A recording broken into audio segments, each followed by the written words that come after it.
podcast and can't see this. So yeah, you should check it out live. Anyway, I'm let's wearing start things that I this have. baby.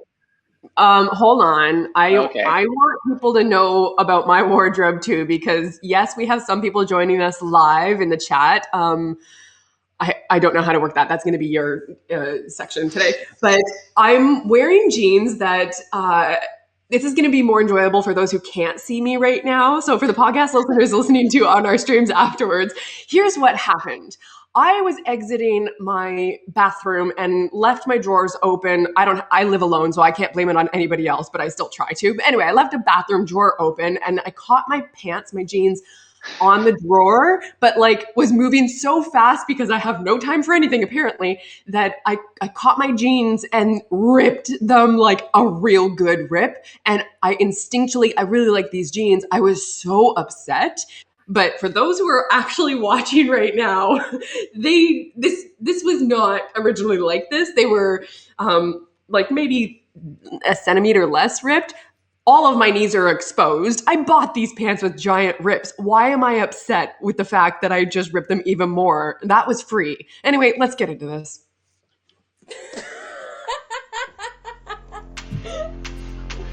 It's okay.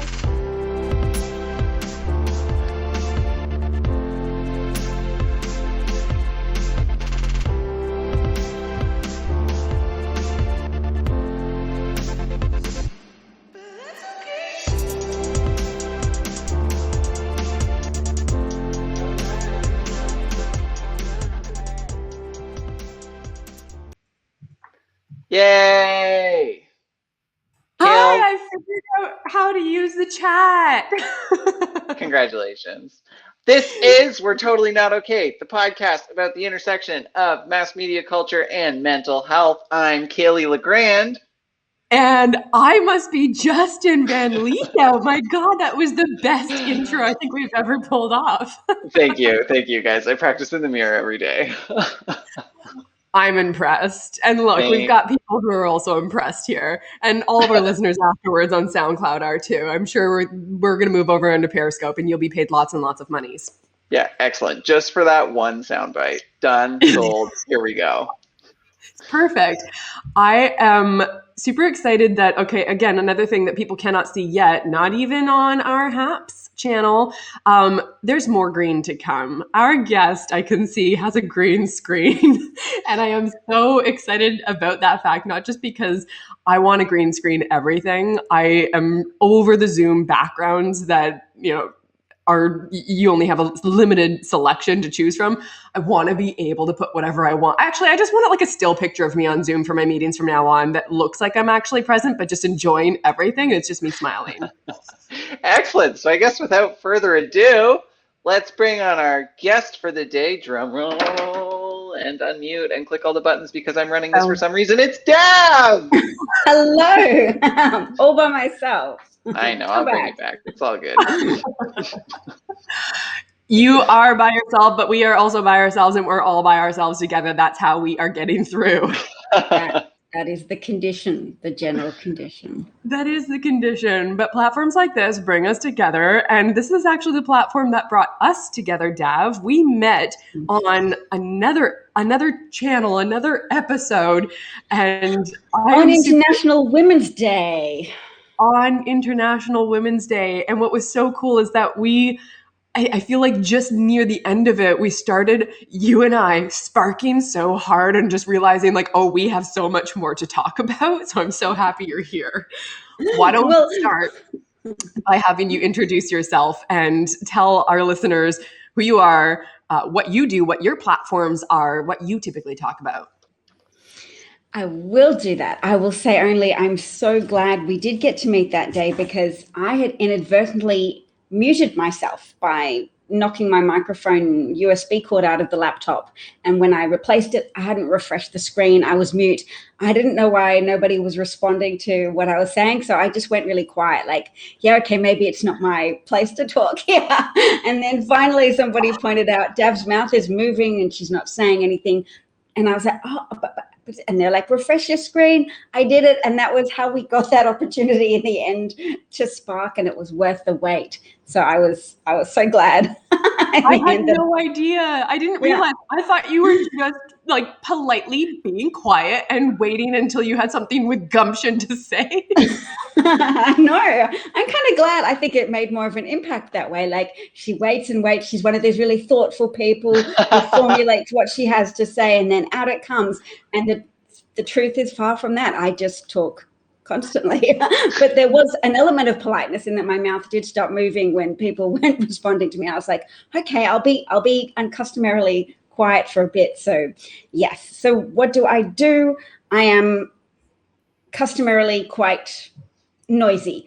I am from Australia. I lived in Australia until fairly recently, and I was galvanized into action by the election of Donald Trump, which I thought was going to happen after there was a San Bernardino shooting, and I thought terrorism would support that divide between sort of the masculine and feminine emotional divisions of labor in the United States, in that some people say, hey, welcome and embrace migrants and tap into your inner compassion. And some people say, hey, look, global terrorism means we have to be more hard-hearted and we should bandy around kind of fascist solutions like Muslim bans. So the fact that Trump was prepared to propose that more hard-hearted and not really a genuine solution, because you cannot expel all the migrants from the United States without unmaking the United States. But it's what people cling to sometimes in times of trouble. They sometimes lean into fascism. That's a function of human nature that sadly repeated itself over time and across nations. But anyway, that's what created my broadcasting, because I went, well, I'm the granddaughter of a Holocaust survivor, and I know the kind of slippery slope of fascism. And particularly when I saw an ad that the Trump campaign were producing, I was like, people need to know the risks. And I held up a camera in front of my face and just told my grandmother's story and what I was concluding from that in relation to this modern context of Trumpism. And as I spoke, I was like, this single solitary little tear ran down my cheek. And I thought, this will probably be picked up by the internet. And it was. And 500,000 people watched that video. And then that gave me this American audience. And I was like, oh, maybe I should talk to them some more. And I didn't know how to do that, but eventually people pointed me to the Periscope technology, which I availed myself of and broadcasted for about 3 years.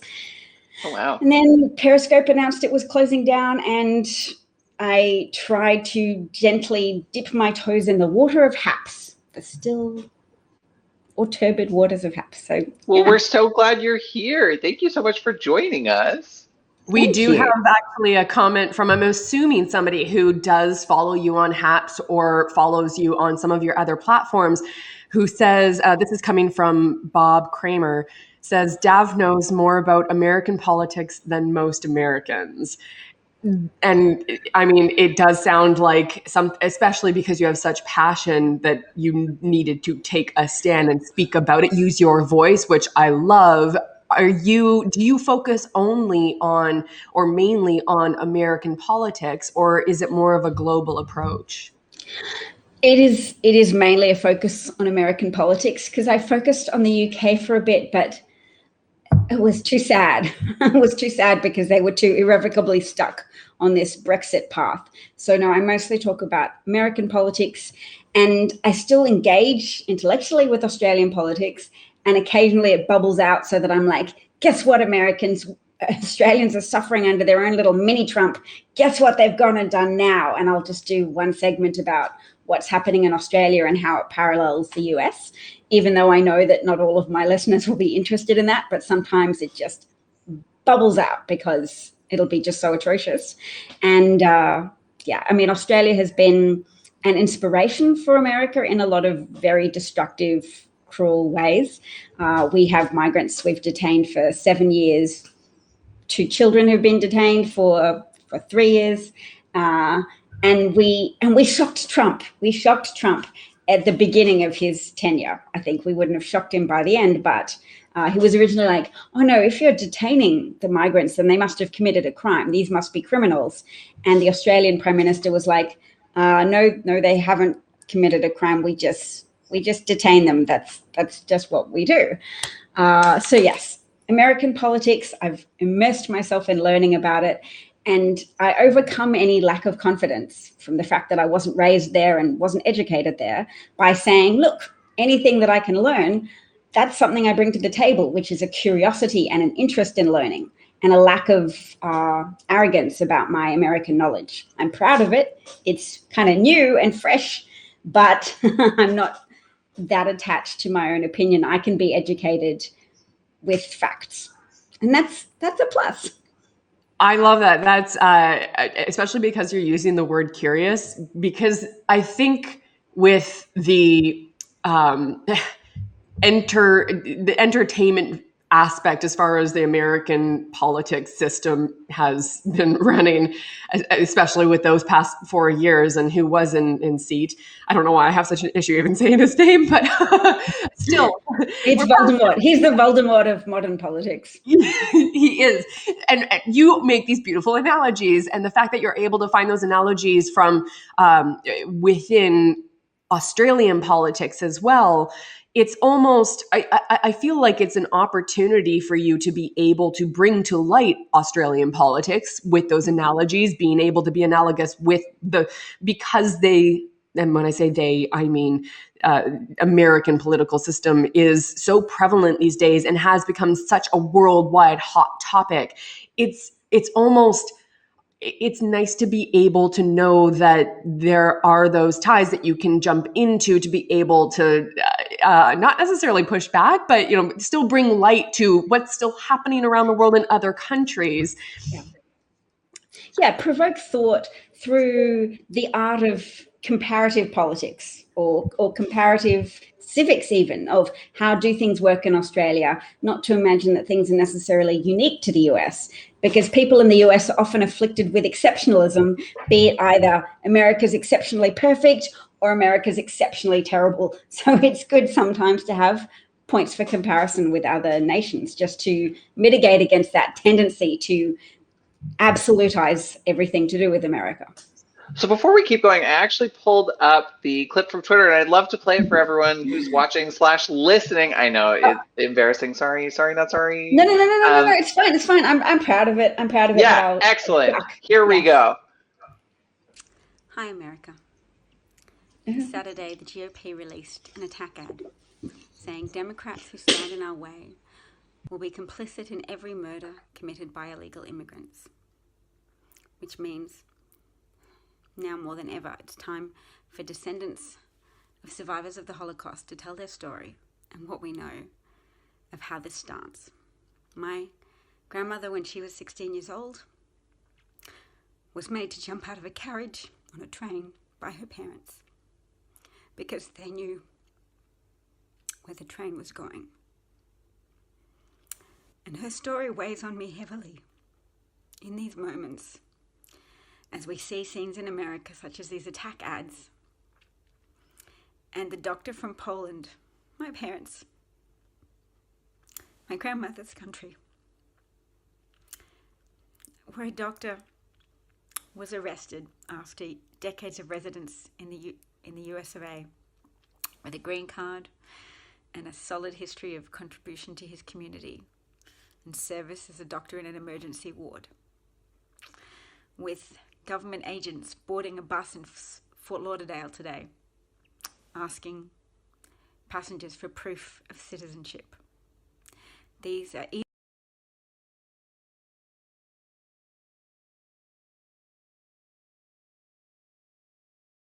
Uh-oh. I think it froze. So it wasn't playing to the end there. It froze for some reason. Oh, yeah. And I was not ready to come back because I'm like ready to drop tears of my own. Part of me kind of wants to be like, Dav, please reenact the rest of it. But people can go to your Twitter and actually see that, because I think that's your pinned tweet, is it not? Yeah, it is. It's my pin And we'll code. add it. We'll add it to the show notes for anyone listening to this in podcast format. And I'm putting in the comments for everyone on Haps right now. Yeah, this is something that, I mean, having met you on International Women's Day and not knowing at first that your mic was frozen and thinking, oh, like maybe she's a little bit shy and doesn't really talk much. And then I went over to your page. We chatted a little bit at the end once your mic came on and instantaneously connected. And then I went to your Twitter page and started looking at the things that you talk about and the work that you do, and watching that. I mean, I feel like I'm at a better place to be able to play it for me watching it in front of people watching me watching it. But I lost it. I lost it watching. I sat on my floor by myself for a little bit, just trying to take that in. And again, I kind of want to go back to the idea that how profoundly, you even affected me, but how profoundly you are affecting people around the world to not only be aware of the kind of knowledge that you can bring to about their own country if they're tuning in from America, but to learn about stories that we have never been privy to, that we've never, even your own personal story that we would not have known had you not shared that. Well, stories connect us. Yeah. Oh, did you say takes an amount of confidence? It does. It does. Yeah. And even though I kind of abandoned my former career by the wayside, because I was just starting an academic career. I was a lecturer for 2 years at a university, and then I moved with my family. And I just took that as an opportunity to be even more obsessive with American politics. And I don't mean to say obsessive in a disparaging way, actually. I'll just say more US centric. Because it felt like a calling, that this was a moment for us to share our stories. This was a moment for us to make those connections and to mobilize opposition to what was happening, because that kind of thing has an impetus to it. It spirals. There's a inherent darkness in human nature that's part of our own self-protective instincts, that we are ready to demonize others if we have to do battle with an army. I mean, soldiers have to overcome so much socialized training to not kill or harm others, and then when you send them into battle, they just have to get over that and be ready to take other people's lives. And when you have fascism is a system of emotional manipulation that makes people battle ready at an emotional level. It just keeps disparaging others to just unwind all of that social conditioning to say, be kind, don't harm others, don't condone harming others. So you get so much tolerance of harm when there's been an exploitative fascistic style demagogue in office. And I had this moment where I just cried last year. It was quite cathartic, but it was me going, oh, maybe I didn't succeed with what I was trying to do, that I was trying to prevent death in America. And then there was all of this COVID-related death that I saw as being the product of one man's willful sabotage of a government response to a pandemic, which requires leadership. So the tears were good and helped me process the fact that, I'm not responsible for COVID death, and I was never single-handedly responsible for defeating Trump, but that I had always wanted to be part of the group efforts, and that I believed that by doing what I did, even in this relatively small way I did it, was there to be a beacon to others, to say, do what you can, speak up when you can, tell your own stories, find relevant parts of your own experience, even if it's, I'm not a Holocaust survivor myself, I'm the granddaughter, but I was trying to signal to people, bring whatever you have to the table, because we need to make a conscious effort to humanize ourselves and reassure ourselves that we don't need to go down that route. It's not safe to follow a fascist into battle, as it were. Interestingly enough, my family is German, and so there have also been a lot of conversations about the Holocaust. Is that something that your grandmother actually openly spoke about with you, or is it something that you recently discovered and dove back through it? Like, how did you actually come to identify and hold on to that story? She spoke about it a lot in the context mostly of trying to tell me to work harder at school. So we knew it was part of her life very much. Yeah. And she would just use it like, study your times tables, because the Nazis tried to kill me, but they couldn't take my knowledge. Or if I was an adolescent not getting on with my mother, she would say, the Nazis were beating my mother, and I stood in front of them and said, beat me instead. And I'd go, that's quite heavy, Nana, but I'm still not deterred from wanting to argue with my own mother. So it was this full-on thing, but then I also had educational exposure to it, because my scripture teacher at primary school brought this book of pictorial evidence of Nazi atrocities to our primary school class, and was like, see, here are the pictures of the like pits of dead bodies and emaciated naked women with fully clothed Nazi guards gazing at them. So I was always kind of immersed in it, and I didn't know that much details of my grandmother's story, but she'd told me parts of it. She told me parts of just the escape parts, which tend to be more positive. And also that when she was hungry, she had eaten absolutely anything she could, so that I knew that, life persists, and that it took her spirit to kind of persevere in those circumstances. But when she got dementia, then I became really afraid that I was going to learn a lot more detail that I'd kind of avoided. Because people had always said, oh, you need a tape recorder and you need to go and let your grandma tell her full story and record it. And as an adolescent, I was like, I am terrified of that. I am terrified of hearing more of my grandmother's pain. It's already this big weight I carry that I'm never supposed to misbehave or I have to get good grades because of everything she suffered. And it's this pressure. I didn't want to know more. But now, I mean, obviously I have that regret, the way all people regret that they didn't fully engage with somebody else's story. But I do know some. Yes. That's amazing. It's actually, go ahead, Kels.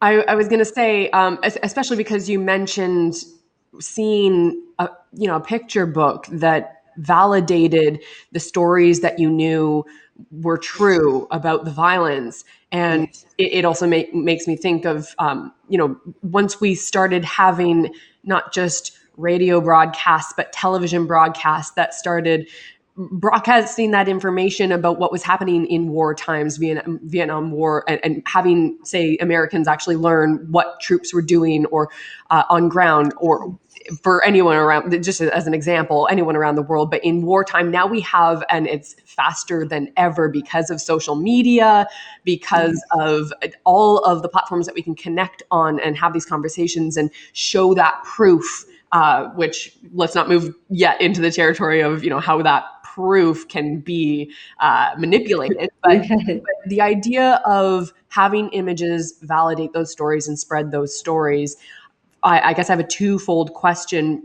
One, did you feel that having that kind of knowledge and having that impact you in a way that's something that drove you to want to also be a storyteller on these audio-visual mediums? And then the flip side, because you were talking about having that fear of recording or listening to more of your grandmother's stories, like you are a vessel, and that is an emotional, again, confidence or a capacity or a courage that is necessitated in order to be able to be that vessel to pass that along. I'm wondering, did that drive you, and how do you feel about being that vessel? Is there something that impedes you or makes you afraid from moving forward with that work? It's a vessel that drives me. And I will say, supplemented by an article I read, I think in 2017, that said people are often convinced more when they hear a voice and see a face than they are by the written word. So that some psychologists, did one of those aspirationally empirical studies where they had groups of people, and some people just got to read an article from a politician whose views they may or may not have agreed with, and then also heard a speech. But the finding was that it was more persuasive to see a human, to hear a human voice and to see a human. So that convinced me that what was needed was storytelling. And I've always been a bit performative. And I think the act of lecturing gave me that confidence to say, do you know what, whatever questions people throw at me or challenges people throw at me, if I don't know, I say I don't know. And if they're critical or rude, I'm like, well, I'm in the chair here, I'm broadcasting, so I have the status and the power. And dealing with trolls and dealing with challenges of that nature, they give you more confidence as the more you do it. The more you dismiss trolls and the more you say, well, what you're saying isn't relevant to me, or your criticisms are just a function of you being bored and trying to seek status for yourself at my expense, I'm not going to facilitate that transaction. You can't have any of my status. So that begins to feel more like a decision that is made internally. And that's very empowering. That does sound like, I mean, I think that this is a differentiation between of character, because it comes back to that idea of you have such a passionate heart that perhaps that's what keeps you going, because I think that there are others out there who might be dismayed by the trolls, or even just thinking about, I was listening to a podcast earlier today that was speaking about fascists and making an equivocation to Cain and Abel, the story of Cain and Abel, the biblical story, and how the character of Cain exists. Like, all you have to do, you don't even have to go further than the YouTube comments that exist today to recognize that that part exists in humanity. And that idea of I don't like to, read those comments, or I do have a fear of those sorts of reviews, and I try to stay away from that. And I try to use social media as a place to connect with others and have progressive conversations, democratic debates. But that means that you also need to open up a space that is going to be inviting to those on the other side of the coin. It makes you vulnerable, but you gain strength when you learn that you have the power to describe them and dismiss them. When you're the creator and you're the content creator, you have the power. So we might fear trolls because, if we have a lot of them, if everybody hates you in, say, your profession as an actress, as an actor and creator, you're like, oh, the trolls might have some relevance to my work. So maybe you have some concern that you have to listen to them, but really you don't. And the more you describe them, the more you go, I'm shaping the narrative. And that in turn can shape my emotional response, because I diminish you in the same way that you seek to diminish me, but I'm doing so in a rational basis. Like if they approach you and they're irrationally saying, oh, you look like a man, or you have nothing valuable to add, those, I guess it helps that I've talked about fascism as well, because I know that's my demographic, and that I don't want to get locked into an adversarial battle as if we're equals. I want to diminish their ideology, and I want to say they've become attached to bad ideas. So it's always my goal as well to say, to promote a way of human engagement that doesn't involve belittling people too much. I belittle trolls sometimes, so call me a hypocrite and hang me out to dry, but I belittle trolls a little bit. But overall, my intent is to say, not to get stuck. And I tend to use the Rwanda example there, which I shouldn't really, because I'm not that historically familiar with it, but I understand that there was this tribal elements. There were Hutus and Tutsis, and the language was escalating, and they were calling people from one tribe cockroaches.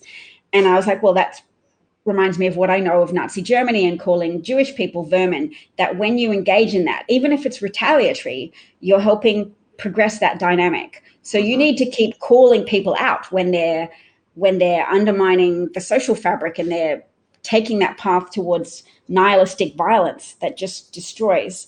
But what you need to do is paint a convincing picture for them that highlights the nihilism of that violence, because it's often painted to them as protectiveness. You're protecting your society from the Jews and their communism and the fact that they will sell you out to the bankers and that will destroy your society. You have to meet their strength with your own strength. And that's hard, because good people are often rendered passive and quiet in the face of noisy, loud, belittling behavior. And they're like, ooh, I don't want to engage with that. So I guess at this point I would say there's a Yeats poem. Oh, you're bringing up Yeats. I love this. Right. So, the Irish poet who was quite into British sensibilities, but he he wrote a poem after waking up from a nightmare of the apocalypse. And in the apocalypse, there's a lot of resemblance to all international conflict or national conflict. And the line is, the best lack all conviction, the worst are full of passionate intensity. So he was describing the preconditions for badness. The best lack all conviction, the worst are full of passionate intensity. And I was like, okay, thanks, Yeats. I will meet the moment with my own passionate intensity and try to be a light to others to say, meet the moment. And lots of Americans have, regardless of whether or not they've encountered me, they understood that this was a moment that required passionate intensity. Would you say that, oh, sorry. Go ahead, Justin. I was going to ask, would you say that your attempt to try to be a beacon to all these people and to try to change the narrative and take control of that, would you say that that has helped you deal with the trauma of your grandmother's past? And if that actually helps your family deal with it as well, not just you? It definitely doesn't help my family because they think I'm a weirdo.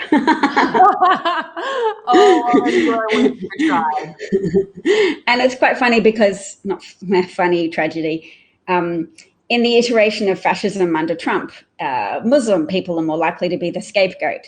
Yep. And my grandmother's quite likely to have wanted to join with that in terms of scapegoating Muslims. So she died a number of years ago, nearly 10 years ago. But I have been scared watching Trump and gone, oh, what if my family had all liked him? That would have been awful. I had family members who did, and I spend a lot of energy trying to fix them. My gosh. I ultimately did. I was helped by circumstances. But at the same time, you can play a role. So my father was like, no, Trump's just a good businessman trying to get ahead. Like, you know, everybody's just trying to bring him down, and he's just trying to help America. Yeah. And I was like, okay, I've got a lot of problems with that, Dad. But also, my dad's not Jewish, but he married my mother, who was Jewish. And I was like, you married a Jewish woman, you have a Jewish daughter, so you have a little bit of a responsibility to engage with what I'm telling you, because I'm telling you this is a repetition of the descent into fascism in Germany. So just listen to some of these arguments. And he did, but he would also just have an explanation that ended up being Trumpy. And various pundits warned me. They were like, once Trump is defeated, those people will all be like, I never supported Trump. And my dad was exactly the same. Like, no, I was just playing devil's advocate and putting up alternate points of view. And I'm like, Dad, that's not what happened. Like, we had arguments where I would cry and cry. That was not mere devil's advocacy play games. I was like grotesquely upset that my father was taking this position. But I was still like, how can I go out there and broadcast and say, help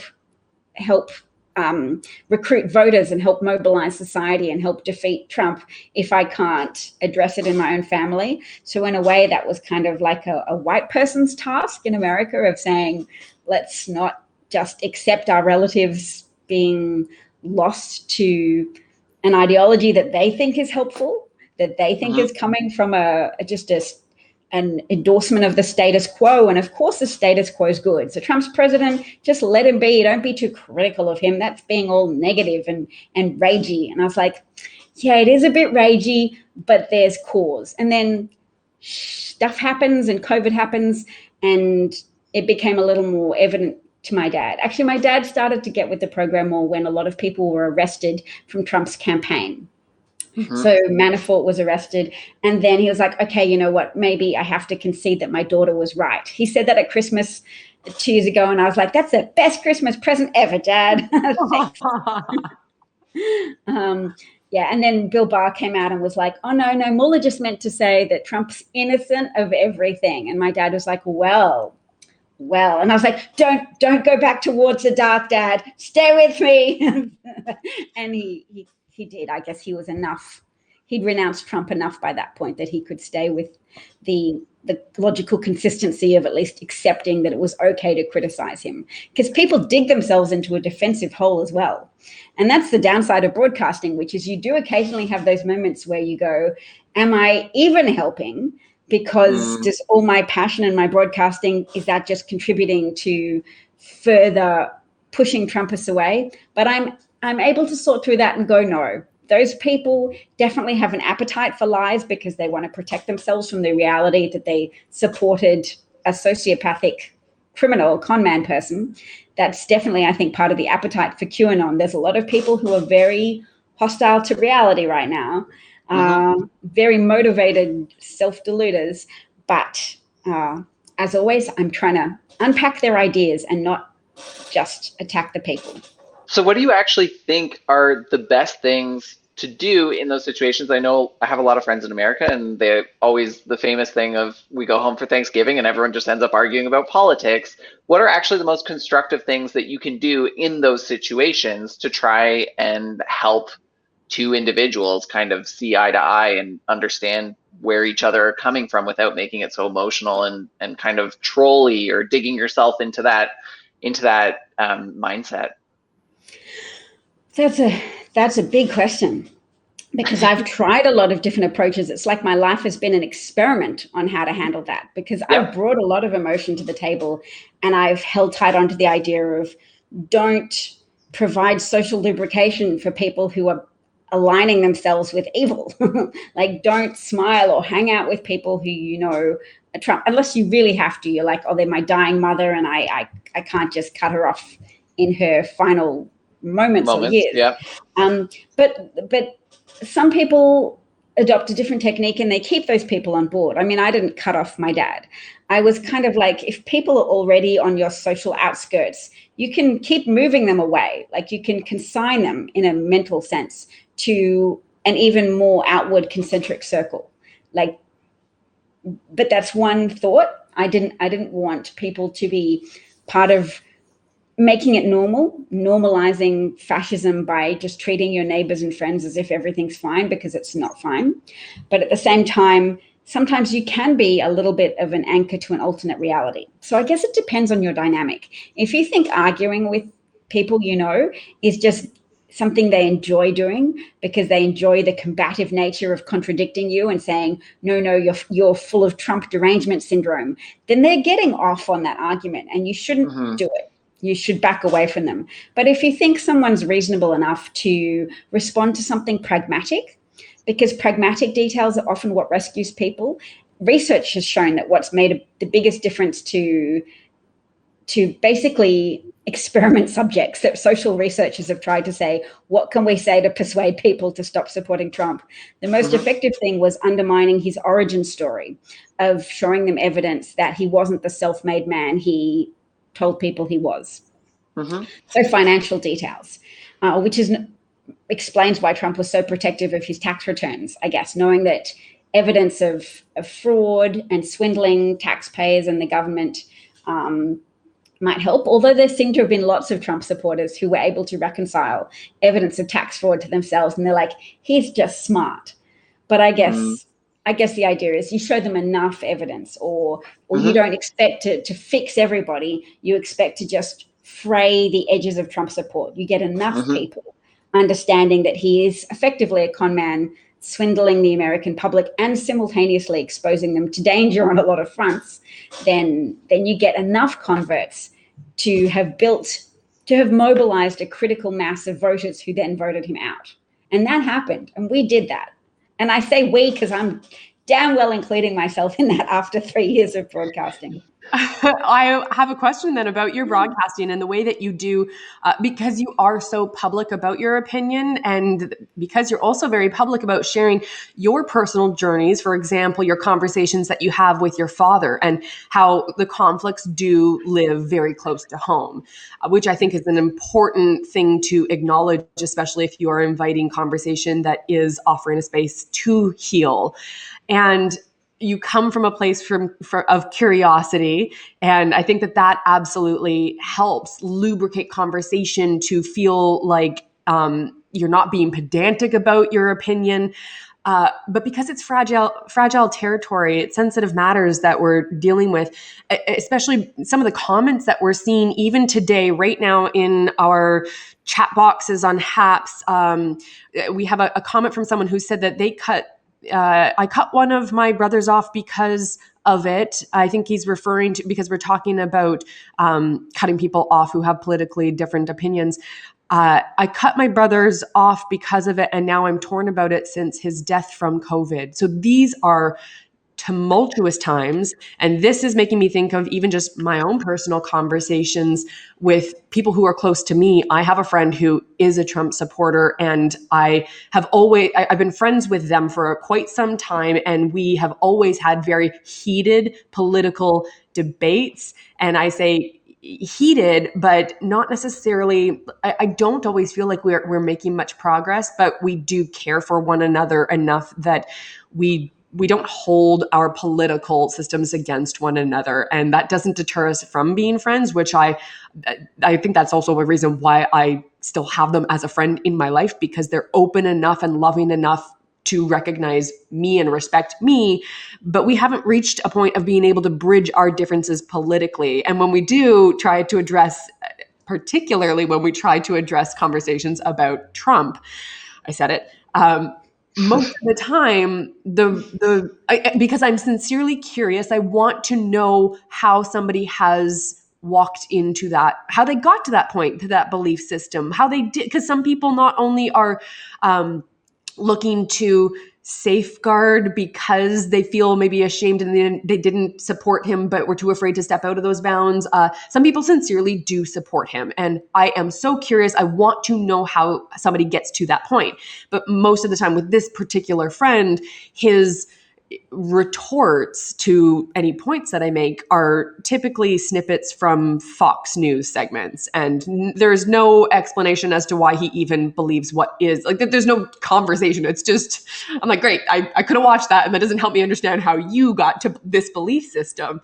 So this also makes me think of you saying that you will tell someone not to appease, the trolls. Don't smile. It makes me think of when, I'm sorry to pigeonhole construction workers this way, but it's just happened enough time that I've had construction workers, say, smile, honey, as I'm walking by. And it does make me think, no, I don't want to appease you. I don't owe that smile to you. So I understand where you're coming from as far as not giving into appeasing or making it easier for someone who is just being a troll. But how do you've spoken a little bit about how you create a democratic conversation on your platforms, but how do you navigate,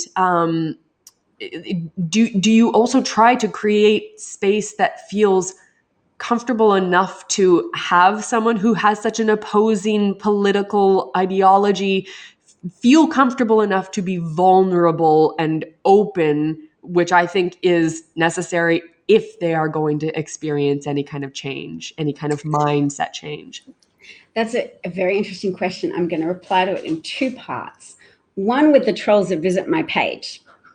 It's always a learning curve. I know I've derived confidence from refuting them, but at the same time, they're very distracting to my audience, because if they come to my page, they're not coming because they're ready to be vulnerable. They're coming performatively to dance on a liberal and make interjections and repeat their Fox points or their Breitbart talking points. Their conviction levels are very high. So they're coming to play and to gratify themselves and to light up the reward centers in their limbic system. They're not there to be vulnerable. So even though I've sometimes indulged them in order to be kind of critical and diminish them and so reclaim my power, because they're starting a power dynamic, they'll turn up to insult me or insult my opinions. And I'll be like, well, your opinions are wrong for this reason. But it still is always a yanking away from whatever I was talking about before they made their appearance. So sometimes they're just quite happy to have, been able to pull your pigtail in the playground in that way. They're rewarded by attention. So fundamentally, I don't claim to run a democratic broadcast that allows for every opinion, because some opinions are only popping up like whack-a-moles to be whacked out of the space, because they're not there to contribute constructively. They're just there to thumb their nose at rational discourse with whatever irrational piece of disinformation they've brought over from Haps, not from Haps, from Fox, from Breitbart, from OAN, from Newsmax, from that very, very effective media machine that that promotes fascism in the US around the world because it's convenient, because it supports the profit margins of petrochemical oligarchs who want democracies to be undermined so that they can have an underpaid workforce who can't muster up the collective political will to advocate for climate action or any of the critical problems that we actually need to address as a society. So I'm like, you're the Legion people from the disinformation unit, from the psychological influence campaign that's working to harm humanity. So no, I don't want to foreground you, and I don't want to give in to my own impulses to even engage with you. So I have all these moderators who used to help on Periscope, and they would just block or mute somebody straight away for saying things like Trump 2020. If they chanted slogans, they were gone. If they asked a question, they were sometimes allowed to remain on for a bit, but then people would start going, they're distracting you. And I'd be like, yes, they are. Do you know what? That's enough of a rabbit hole.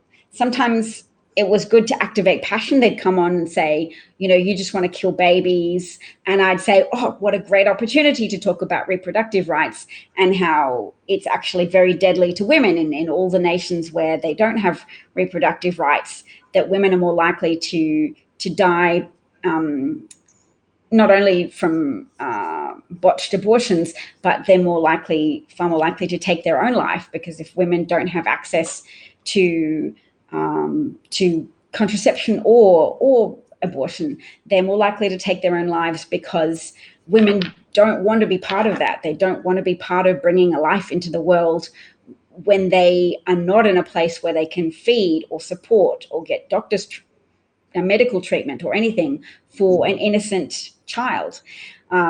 So yes, I'll go off on a reproductive choice rant that I think is apropos for my audience to hear, but at the same time, there's lots of factors to consider. And the only other thing I wanted to say about construction workers was I can imagine smiling at a construction worker who told me to smile, because I feel it's important to not get locked into an adversarial power dynamic where they say do something and then on purpose you don't do it just because they've told you to do that.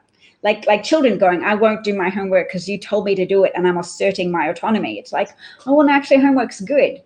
So you could perversely smile when someone told you to smile because they don't get to control your reaction either way. They don't get to tell you to smile, but they don't get to dampen your own organic smiles, because maybe you feel like smiling and maybe you want to smile out of, you know what, I have the freedom to smile just at the ridiculousness of your behavior, that your life is so full of physical labor and you don't get enough intellectual stimulation that you have to engage in psychological games with passers-by to try and impose power over them. So yeah, just saying. I absolutely adore not only your ability to pivot in conversations, but the power with which you do so, the way in which you do not give away your power.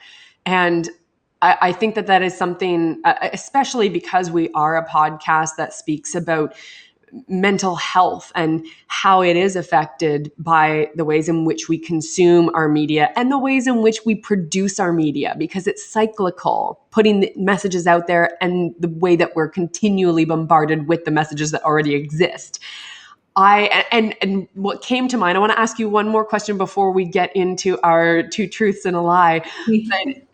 Because you have such a sense of strength and compassion, and your tweet earlier today was saying that you are, I can't remember exactly how you put it, but you didn't exactly call yourself a journalist. You said that you are like journalistic-y, or but you didn't quite accept that label. And because we have less barriers to entry to be able to be part of the conversation, which is a beautiful thing. And yes, it's a double-edged sword, because that means there are a lot more voices that even somebody in the comments who I think is a regular viewer of yours said the one thing that I'll miss about Periscope, which is a platform that you used to regularly broadcast on, is playing whack-a-troll on Dav's podcast. So, they pop up. It's cool to have, you have such a powerful voice that you have collected a community around you of like-minded people who are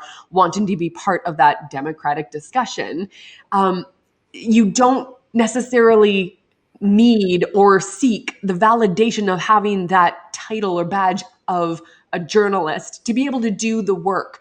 And I'm wondering if you have any tips or tricks for, and I hate to call them tips or tricks, but how do you take care of yourself? Because you are also human, and this must have an effect. The amount of reach you have, the amount of impact, I can only imagine that you also feel that in return. And that's not something that I think always feels great. Is there something that you do to take care of yourself so that you can keep your cup full, to keep giving to others? What keeps my cup full is probably viewing my current life circumstances as a upward slanting journey, that I am given the opportunity every day to rehearse power dynamics in which I reclaim my power. And I see that as very important as a woman, because when you're socialized to please others, and I think women are socialized from being a baby, because the minute somebody tells you you're pretty and they smile at you and you smile back and you accept that exchange, that social reward, you go, okay, that's addictive. I'll get more of that in my life. And I tell my son he's beautiful as well now, because I want him to have some of that socialization, but not too much of it, because it creates vulnerability. You get so many women going out there whose psyches are easy to disrupt because they want to please people. So all you have to do is neg them and say, oh, you're not that pleasing, you're not attractive, you're not useful. And they will recoil and say, oh, I have to retreat into this self-questioning space where I go, what's wrong with me? Why aren't I pleasing people? And it's like, nope, let's copy men's power in that regard. We don't have to aspire to take it from them or pull them down and be negative about men. We can just say, let's have what they have in a Harry Met Sally orgasm sense. I'll have what she's having. I'll have what he's having. So all my day-to-day broadcasts are actually self-sustaining in that every day I interact with people. I feel if I've made an improvement or if I need more improvement to go, how do I keep my power and how do I keep myself from being undermined? So you know what? I'm glad you asked me, because now I'm like, maybe I do need to schedule some more conscious efforts, to preserve my own psychological integrity. I think I've muddled through for these years because it's been inherently reinforcing for clearly an undertapped part of myself that's a performer. And something I really took from my first meeting with you was, I think you referenced yourself as a creative. And I was like, I'm not comfortable adopting the term journalist, because quite a lot of the time I'm attacking modern journalistic attachment to bipartisanship, which I will say is dangerously full of false equivalency and is actually a big component of the passive precondition creating for fascism. When journalists are too eager to say one side said this, the other side said this, and give them equal footing, which privileges liars and people who act in bad faith. So I was really taken by that term creative, and I was like, I'm going to do that. I'm going to start referencing myself as a creative. I'm a content generator. I'm not a journalist because I comment on journalism. So I'm a freelance analyst. Do you know what? I don't have a term for myself yet. I'm brainstorming that. Everybody's welcome to pitch in if they know me and they want to describe what I do.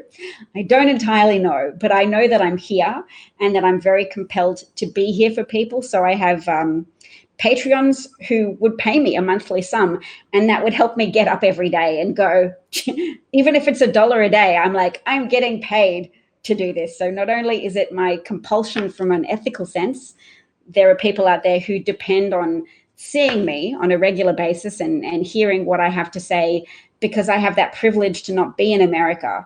I don't have always the same emotional drain of being ruled by Trump during that era. I could at least bring a freshness to it of, I sympathize with your pain and I feel some of it. I feel like the world is at risk because of Trump being in office. So I share some of your existential dread, but I also don't have to read that today the leader of my country has just separated some more children from parents. So I have a little bit of emotional bucket that I can share. So I've always tried to replenish my own bucket through service. That's one way. I think this is also, I mean, the more that I listen to you, the more that I realize what that immediate recognition of likeness that I found in you when we started chatting on International Women's Day.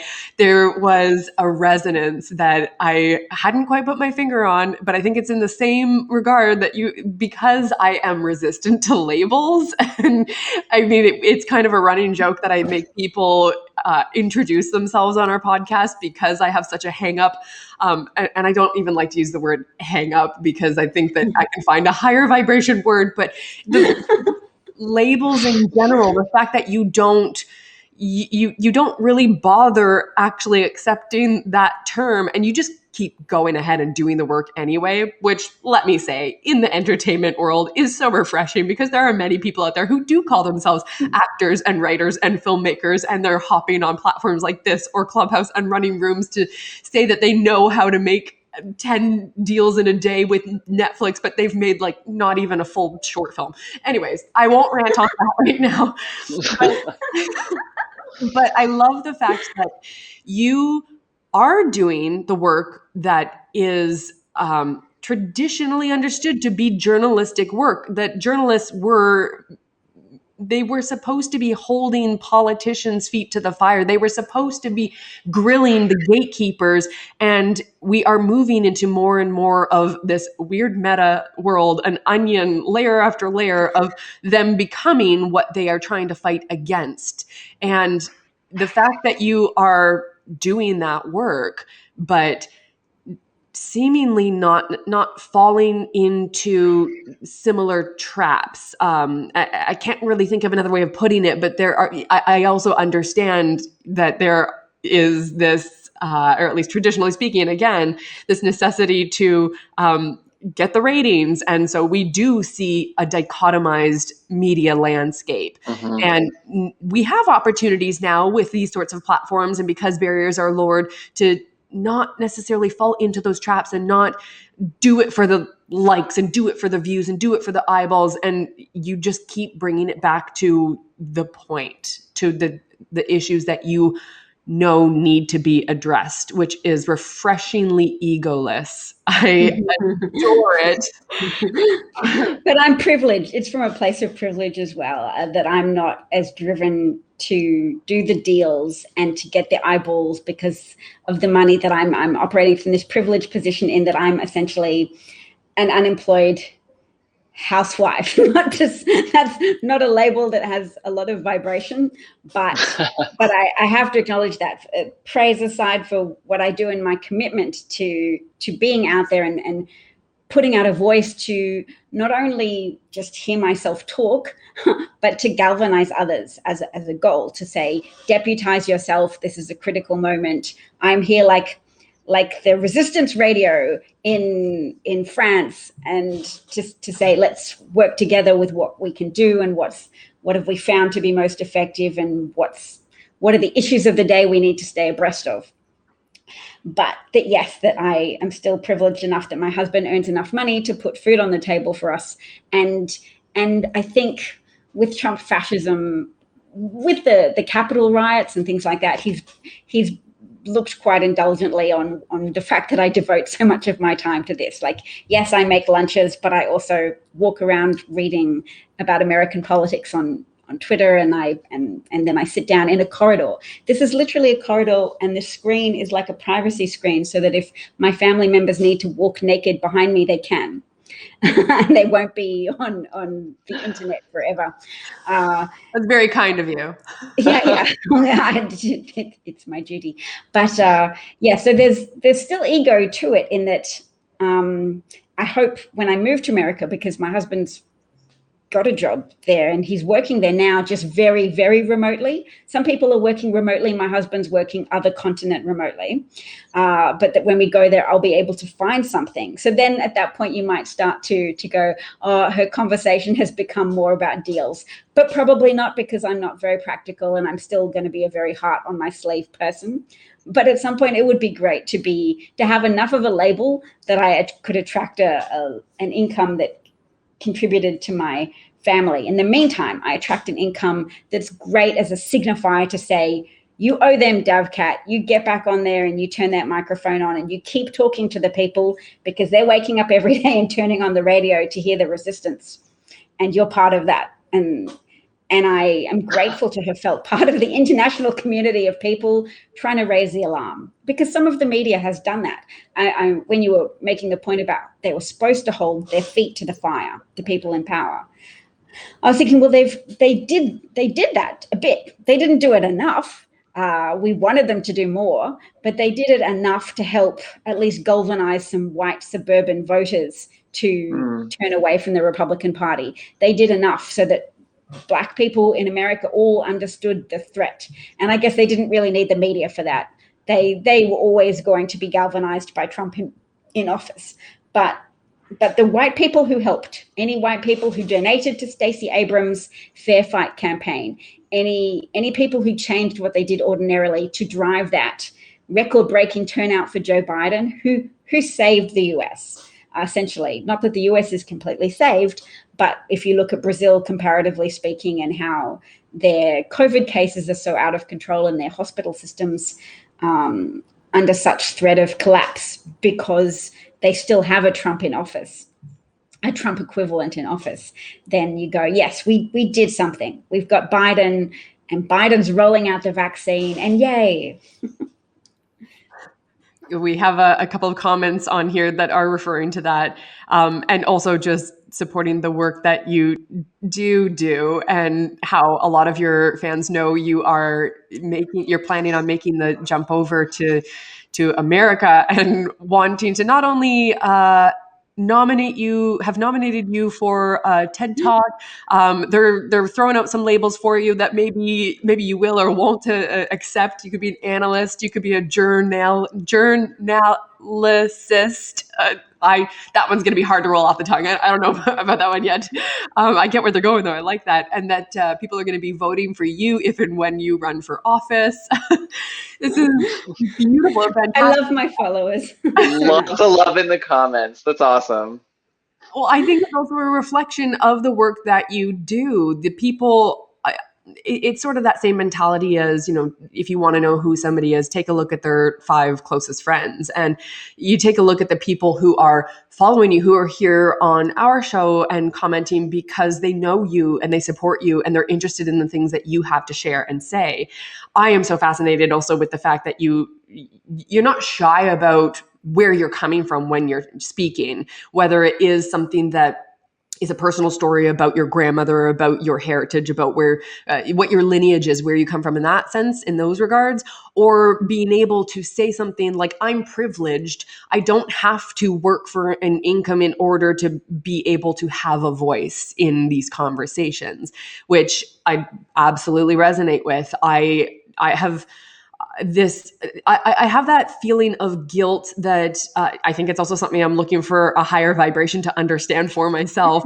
But even earlier today, I saw a tweet that said, I'm just so tired about, and I'm paraphrasing, but I'm just so tired about having people's lives depend on whether or not someone's having a bad day, referencing shootings and referencing racism. And yes. And there was part of me immediately, my reaction was to want to jump on board and retweet it and put my voice out there that I am also tired. And then I'm like, oh, I'm tired. Yeah, absolutely.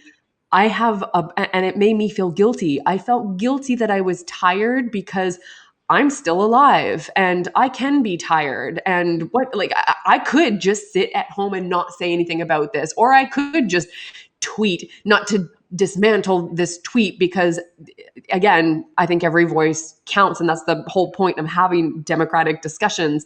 But there was just this sense in me that also stopped me from even hitting send, because I couldn't even walk all the way around that thought. I haven't quite been able to understand how my guilt sits with that and how I can still use my voice. But I do know that I don't want all of that confusion or fear or how tired I am about these things happening to stop me from getting back up and being a phoenix that rises and being able to even just use my privilege to speak on platforms that people want to connect with and have these conversations and even just shift the needle a little bit. So I'm so grateful that we have you as a guest on here.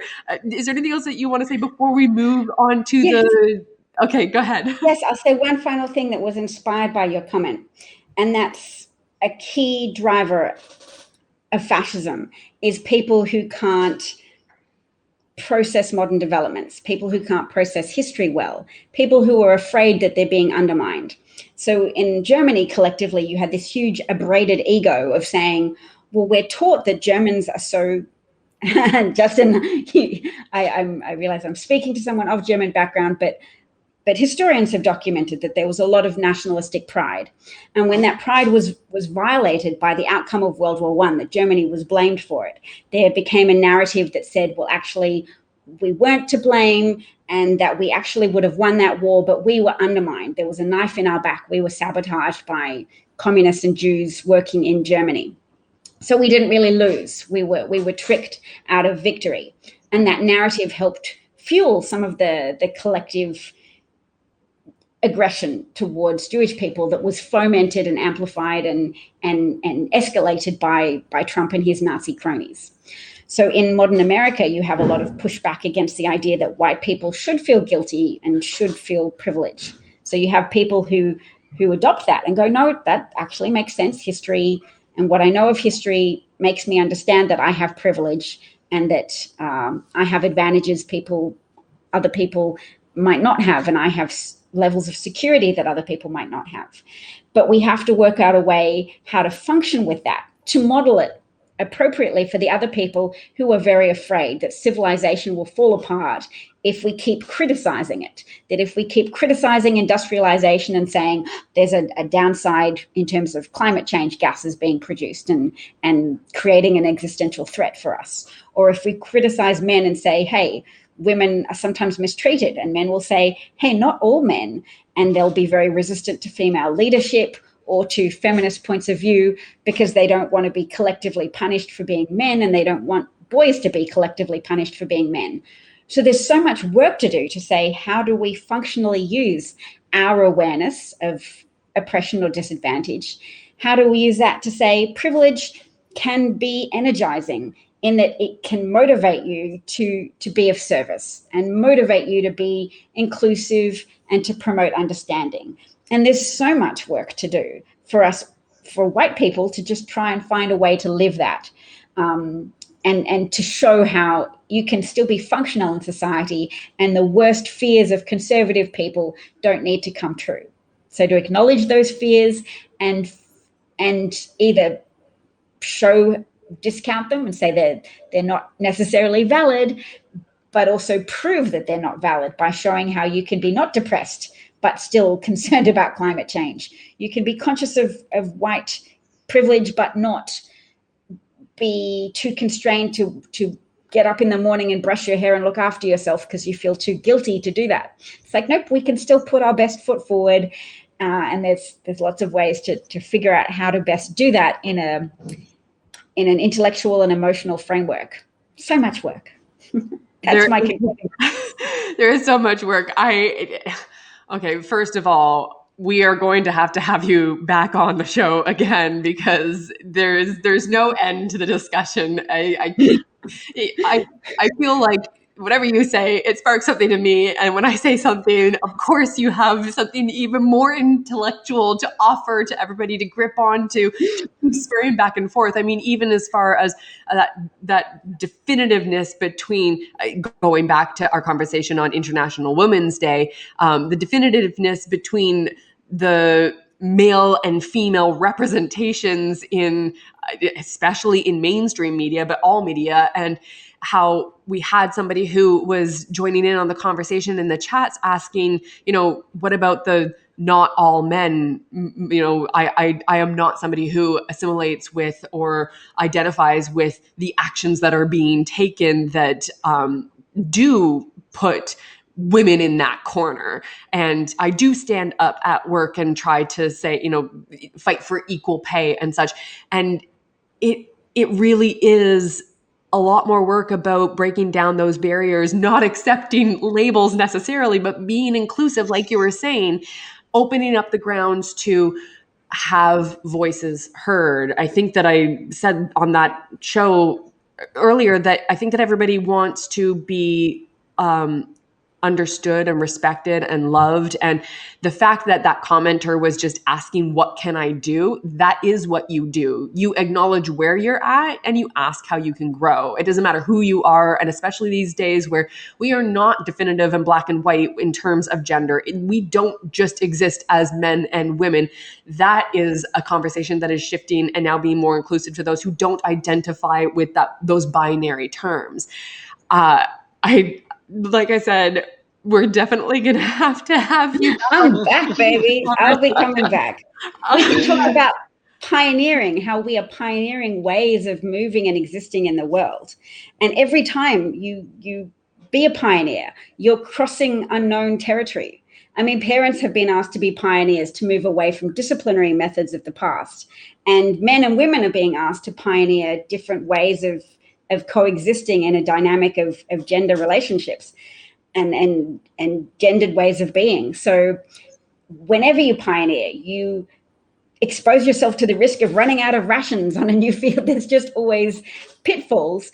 And to accept that and embrace it is one way to bring more people on board with us, because it's all about critical masses of people who are then able to achieve growth and inclusive political outcomes and better ways of caring for each other and supporting each other, not just making noise about our ideals, but actually opening up the world to more effectively care for the people who live here. Yeah, I want to say 18 million more things. I won't because of the time. And because we told you that we were going to just speak for an hour, and then Kaylee got confused with daylight savings time. But we do want to, especially because we have so many people still joining in on the chats here, I would love to have their input with our fun games that we have set up with the 2 truths and a lie. Do you want to read them out, or do you want to have us read your 2 truths and a lie? You can read them. So Dav says that she A, has 7 siblings, B, is a qualified speech pathologist, and C, jumped out of a plane. I actually had to rack my brains a little bit, especially because, I feel like I know you even better now, but I first met you as this shy girl who wasn't saying anything on the first platform I met you on. And that has quickly come to be a reversal. Our first guest just came in from our chats here. Molly B says, B, that the lie is that you are a qualified speech pathologist. And again, somebody says A, B, and C are all true. That's their guess. So maybe you're pulling a fast one on us. I'll read them again one more time. A, she has 7 siblings. B, she is a qualified speech pathologist. And C, she has jumped out of a plane. Justin, do you want to guess before I throw my guess out? I mean, I feel like I should probably go with some of the people in the chat because they know Dav a lot better than I do, but I'm going to guess C, that you have not jumped out of a plane. Okay. And What's your guess, Kaylee?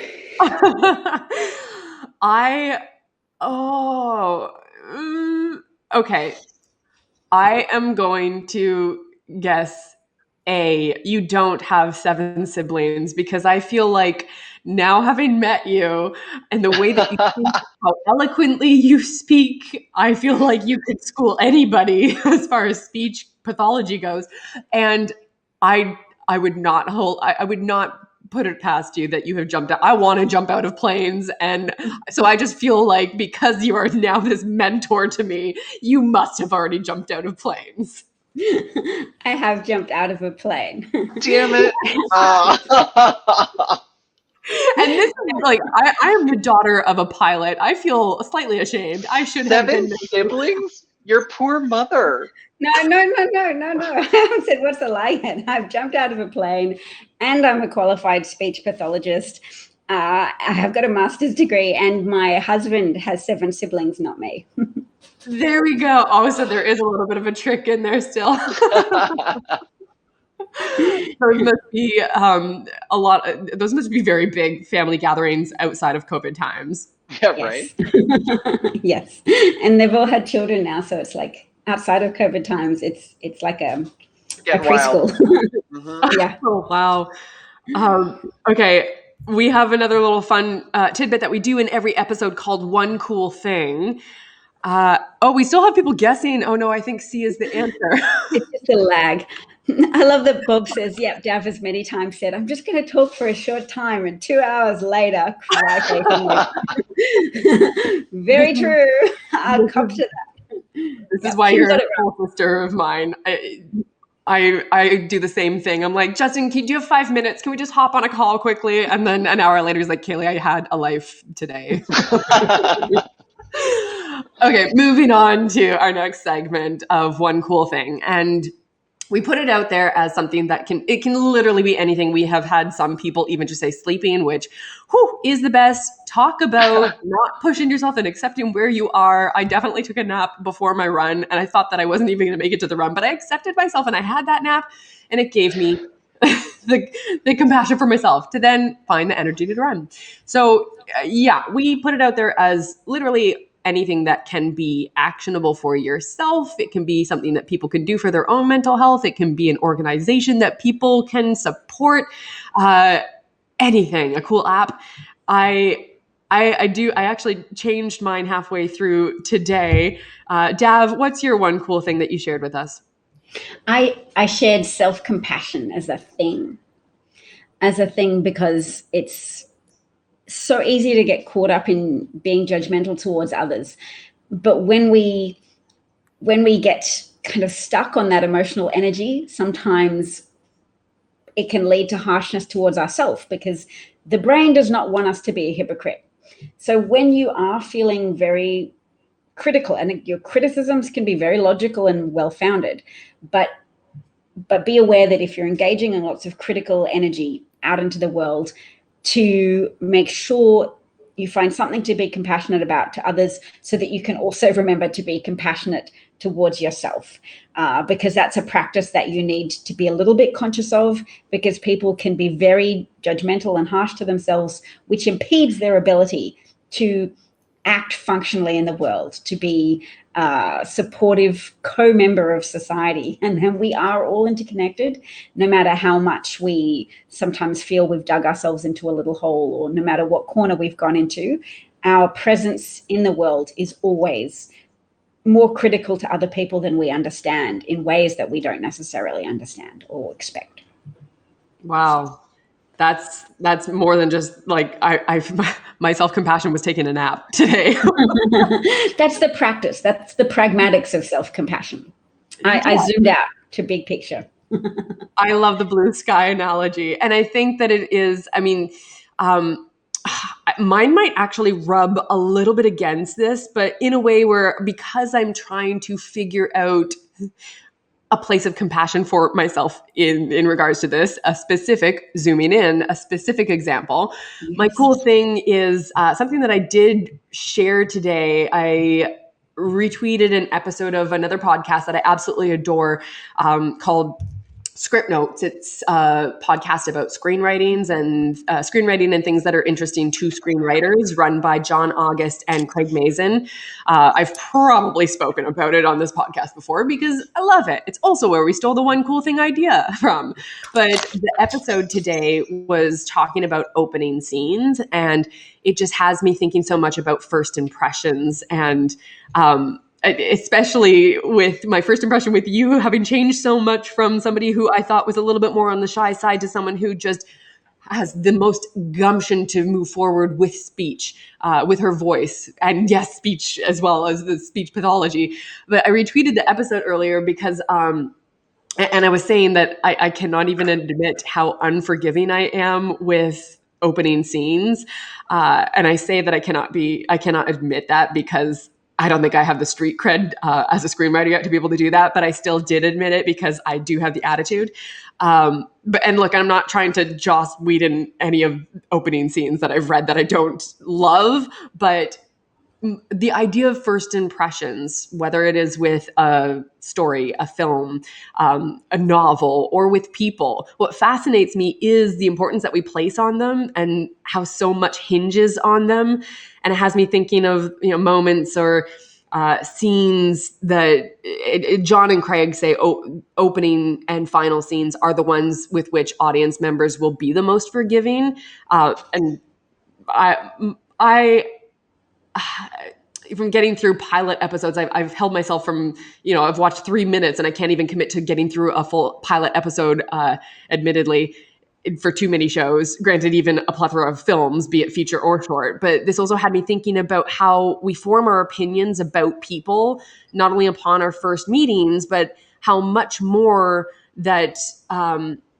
challenging it can be to shift our opinions of somebody once you have developed such a relationship with them, the more context that is given throughout the story. And context is necessary, but that's why we come with all of our baggage. That's why we come with all of our histories that we have to unlearn. And maybe that is moving a little bit more into the blue sky territory, the more of a grander narrative that even nations take on. And that identification with kind of harkening back to, war times, fighting because you identify with the flag, because you identify with your nation. You are fighting for ideologies or for an idea, a notion of a nation. Hamilton. Yeah. This is why we need to have you back on again, because this is something that we would have loved to share as well. Another topic I think that Do you want to do a Hamilton duet sometime? I know you sing. Learn the words. Yes, we're gonna have to find a platform that allows for duets. Did I try to sing on the when we?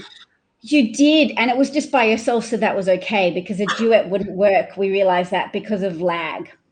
And you didn't realize any connection with me, but I was listening and I was like, if I ever want to ask Kaylee to do a duet, it won't yet be possible, but one day.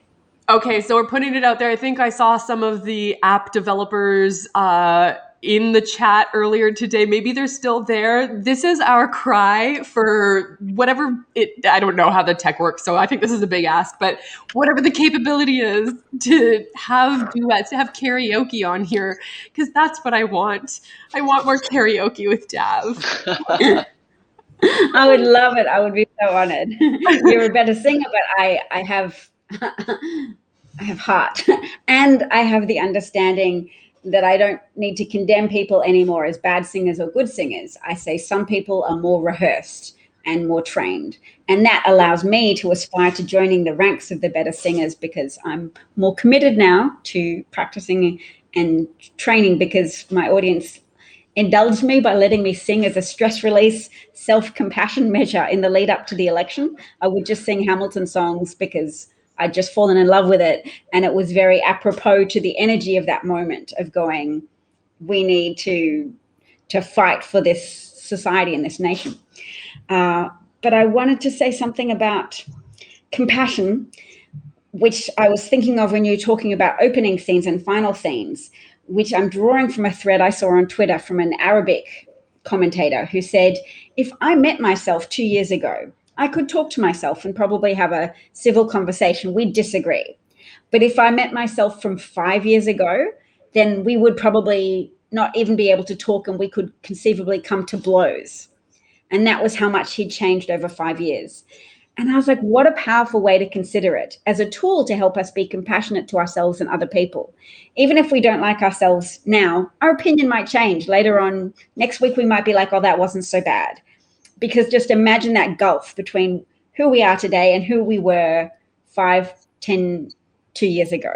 We're not the same people. We won't always agree, even with our own selves, but we can still live with ourselves. And that understanding should help us be more tolerant for people who we don't agree with in this present moment as well. That we are all on our own journeys, and maybe we can offer something to someone on their journey, or maybe we can learn something from them, but we shouldn't all expect to either agree or to be angry about not agreeing. Oh, I could say so much more on that, but I'm going to throw the mic over to Justin so you can say your one cool thing, and also because we will keep you here forever if I don't. Yeah. So Good discipline, my one Kate. cool thing, I know, right?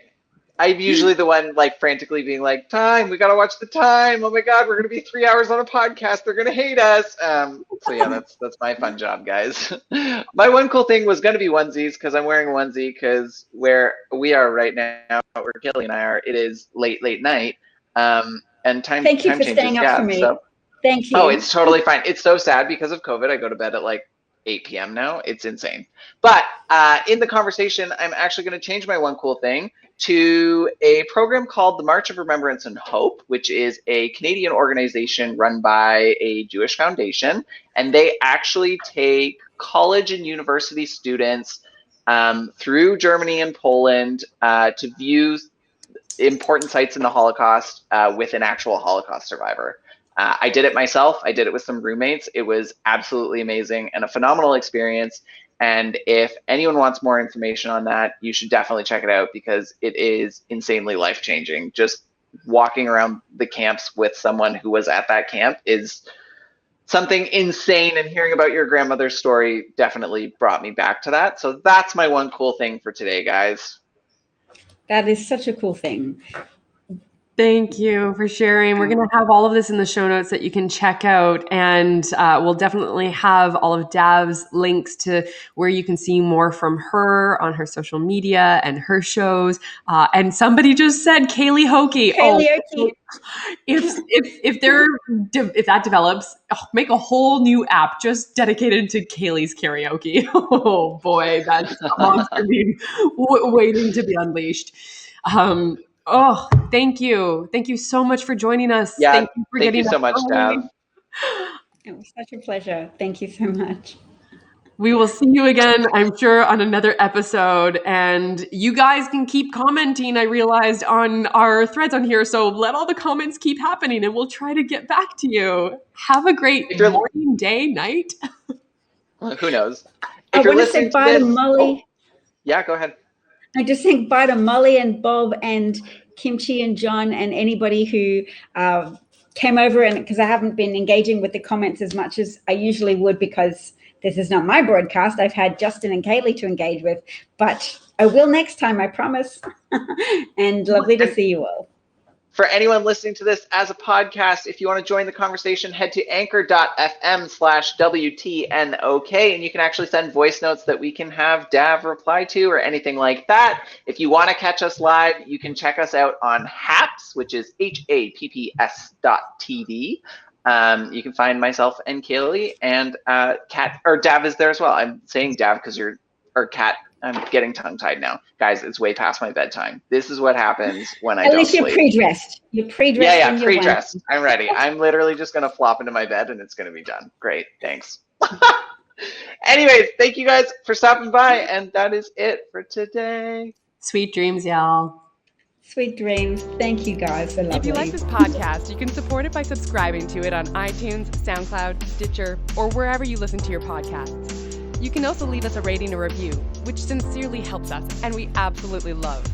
Come hang out with us on Instagram, Facebook, and Twitter, and send us your questions, recommendations, and cool things at we'retotallynotokay@gmail.com. Thanks for listening to We're Totally Not Okay, but that's okay.